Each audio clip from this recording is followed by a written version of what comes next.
Would really like your initial reactions to what we've seen overnight with this US bombing of these three sites in Iran. Well, Catherine, there's now more information emerging as to what happened. So the breaking news here is that Fox News, which of course is close to President Trump, Sean Hannity, the presenter who the president likes and trusts, has had an interview with President Trump. And President Trump has revealed, and I think this is quite a staggering fact, that the US dropped 6 bunker buster bombs on Fordow nuclear facility on the mountain. Now, the US and the Israelis have been hitting the three main nuclear facilities in Iran, which are Fordow, Natanz and Isfahan. Now, the reason Fordow is different is because it's deep under a mountain. The Iranians deliberately built it there so that essentially it could never be bombed. That's why the Israelis don't have these bunker buster bombs. That's why they've been asking the Americans so strongly to try to use them. President Trump obviously authorised that, and according to Fox News now, 6 of them, and they're 30,000 pounds each. So when you think about that, 180,000 pounds of bombs, which I think would have essentially removed or smashed a lot of the mountain above that facility. And President Trump has also told Fox News that in terms of the other 2 nuclear facilities, that US submarines fired 30 Tomahawk missiles from at Natanz and Isfahan nuclear facilities. So you can see now we're starting to get detail of the massive extent of this attack by the Americans. So would that suggest to you, John, that then Fordow has been, in President Trump's words, obliterated? Difficult to be sure, Catherine, but it suggests to me that Fordow, I don't think any mountain, any hill could really sustain 6 of those bunker buster bombs. Now, some of them, they can go very deep into the ground. It suggests to me, and when you couple it with President Trump saying that the sites have been completely and utterly obliterated, it sounds to me like both, because Natanz had been hit earlier in the week by the Israelis in their initial attack a week ago. It sounds to me like Natanz and Isfahan have both been seriously defeated or smashed, and it sounds like the Fordow facility as well. I don't think it could have survived 6 of those bunker buster bombs. Our objective was the destruction of Iran's nuclear enrichment capacity and a stop to the nuclear threat posed by the world's #1 state sponsor of terror.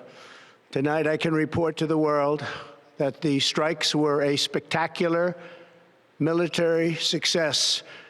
Iran's key nuclear enrichment facilities have been completely and totally obliterated. Iran, the bully of the Middle East, must now make peace. If they do not, future attacks will be far greater and a lot easier. John, it's Alex Thomas in the studio.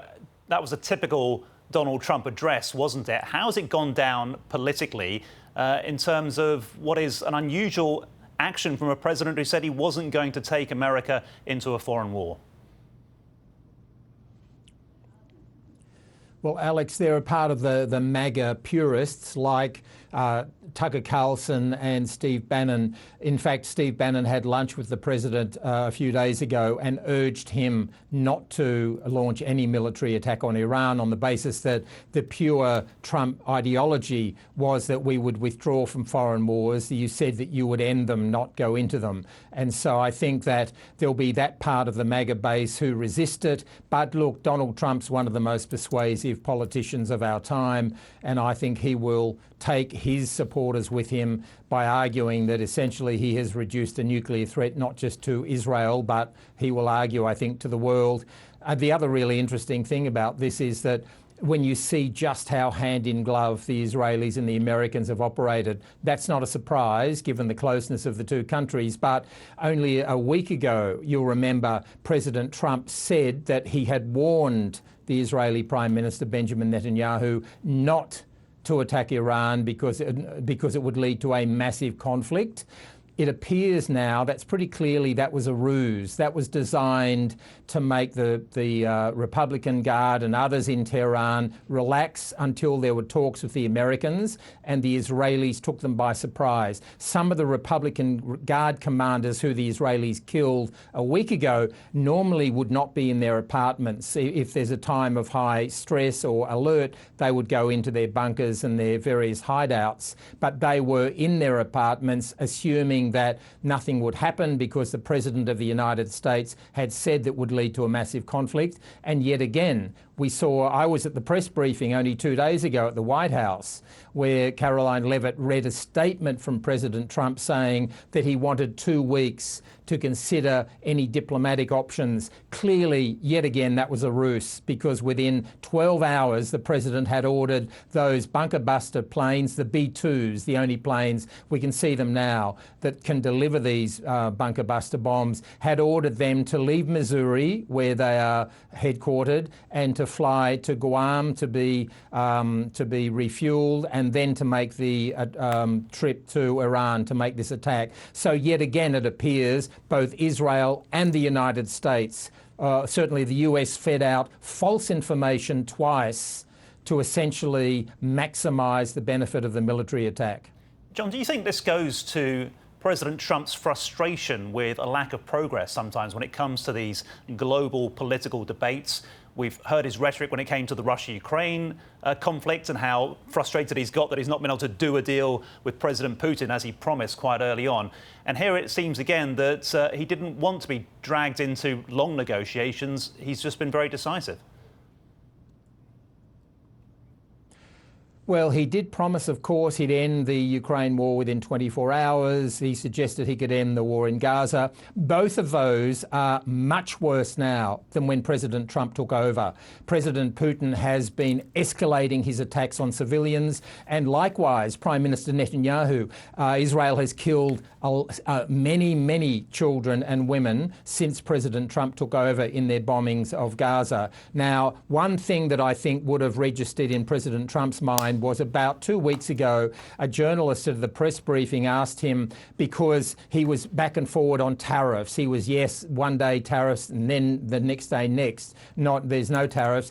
And this journalist said to him, do you realise around places like Wall Street, you are being known, your nickname is Trump always chickens out, Taco. I think that would have fed into his decision. He was weighing up all sorts of advice, and I think he decided relatively low risk for him. It's not ground troops. It is nuclear facilities in remote areas, and there will be probably low civilian casualties. That's if this is the end of it. But as he said in his press briefing just before, there will either be peace or tragedy for Iran, and he said there are many targets left. So he's clearly saying to the Iranians, if you don't surrender, if you don't give up your nuclear program forthwith, there'll be more attacks.